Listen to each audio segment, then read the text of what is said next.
Hello. Oh. Guys, ang aking mga hunted guys. Ayun o. Tapos lang nila kumain. Talagang hindi ko pa yan sila pinapakain ng seeds. Ayun o. Kasi mamaya pag inalipad ko yan sila, makayaw na sumunod sa akin. Ayan. Talagang sinusubukan ko yan.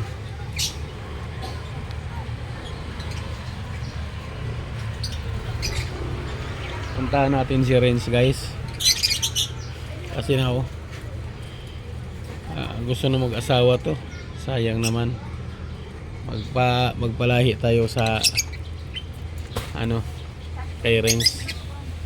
Baka makapalahi tayo. Sana mag-asawa na siya. Kasi meron dito yung isang handfeed ko ay pumaris sa iba. Problema nito wala siyang lalaki. Wala kasing lalaki dito, dalawa lang lalaki. Ngayon, nagpaparisan sila sa iba. Si Renz naman, mahirap makahanap ng lalaki to kasi inaaway siya. Nang dahil nga sa mata niya. Kailangan natin guys mabilhan siya ng lalaki. Sibol pa naman to guys kasi ang orange niya hanggang dibdib. Para lang mga lakaw. Sibol Lutino.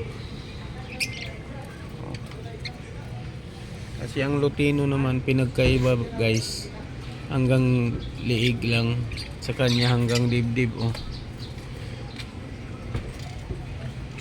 Sayang nga guys. Gusto na yan siya mag-asawa. Kita mo guys, inaaway siya.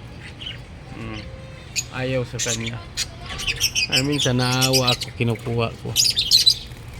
Ngayon, parang naboring na dun siya sa loob.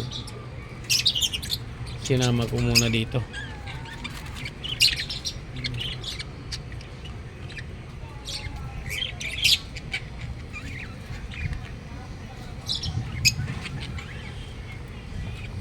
Ayan ang ganda niyan guys.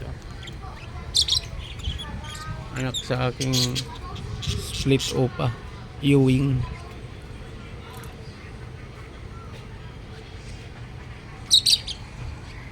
Ito yung maganda kong ibon guys. Yan, Misty. Kapatid ni ni Renz. Pang-apat na clutch yan.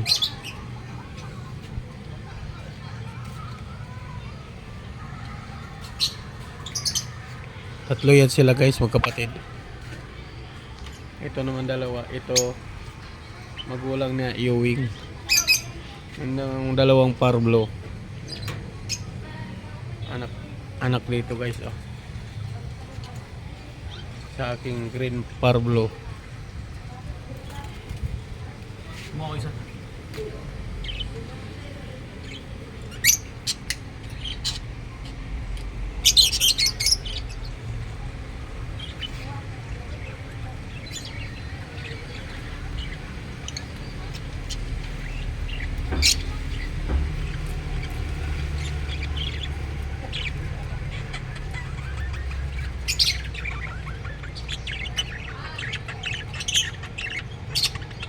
Aking badge guys.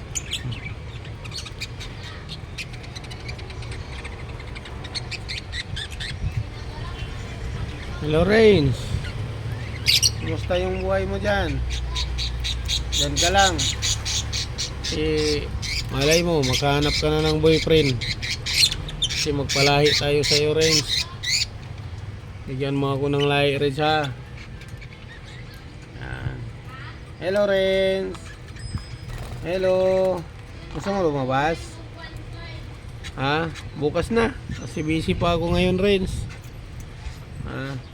Diyan ka lang muna. Ayan guys, nagparis na yan sila Anak rin ng Ewing, saka anak ng Green Parblo.